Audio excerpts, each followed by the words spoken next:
Bobul de muștar, poezie de Radu Ioan Doru Nemuritorul. Mi-am cumpărat pământ și eu cu greutate, dar statul mi-l impozitează mult, măi frate. Am pus cu greu pe el mai multă vie, când vine fiul meu acasă, un vin să fie. Am cumpărat să o protejez și plasă cu banii de la mine, că statul iar te lasă.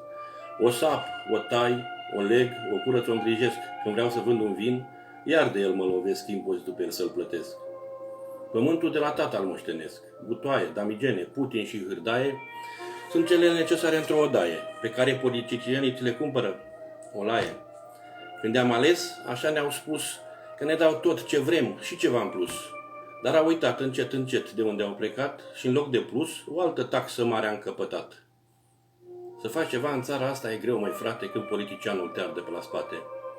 Dar noi sperăm să vină vremea aceea bună, când marea masă îl întreabă, e o dumă?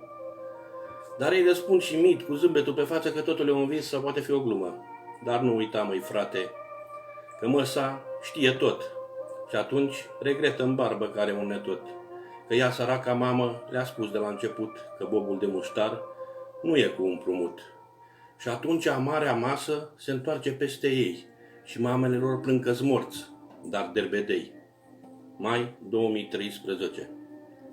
Cineva acolo sus a spus, cine are credință cât un bob de muștar, va muta și munții din loc.